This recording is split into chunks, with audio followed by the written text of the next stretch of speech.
Here in the office, I work with the doctors a lot on people coming in for low back pain, and they're getting referred to me for corrective exercises, and it's really key that people perform strengthening exercises to help stabilize the low back, because often that's often the underlying problem. The muscles are weak around the core, and that's what when we talk about spinal stability muscles, people often refer to the core muscles. So it's really the muscles all the way around the spine that we want to work on strengthening. So I'm going to show you 3 exercises that can get you off to a good start in strengthening your low back muscles to help prevent low back pain.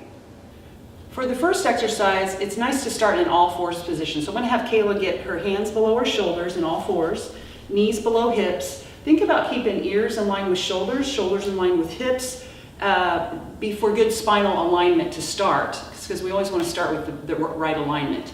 And then we're going to just go with some bracing, low back bracing, by using the transverse abdominis muscle, which is like that girdle muscle below the belly button. And a lot of times it's hard to know if you're activating that. So in this position, it's really a good way to do that. I'm going to have Kayla pull up your belly button and think about the muscle below, between the belly button and the pubis activating, and then release it. And do that about 10 to 20 times. Pull up the belly button and then release that. And that's going to get that muscle activated and help brace the low back. In fact, if you're ever experiencing some discomfort in an activity or sitting, that's a good thing to do, is brace that muscle or activate it, and that often instantly alleviates the low back discomfort.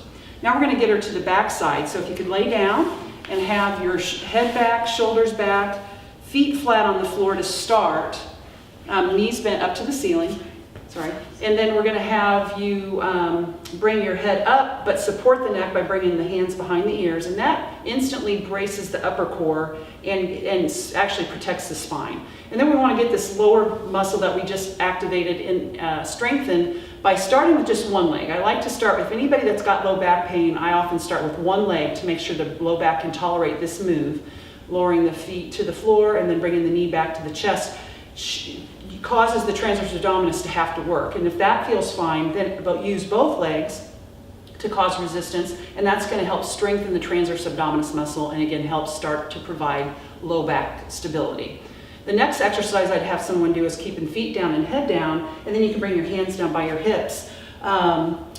Feet down, flat on the floor, knees point to the ceiling, and we're going to start with some pelvic tilts to make sure that the low back again feels okay. By squeezing the glutes, and that's going to tilt the tailbone up towards the ceiling, and then lower the back down to the floor and relax the glutes. So we really want to get the glutes activated in these bridge positions and bridge exercises. So we do this very controlled, squeezing the glutes and lowering the glutes back to the floor, and that's going to help strengthen the back side. Again, when we strengthen the muscles on both sides of the spine, we help bring spinal stability.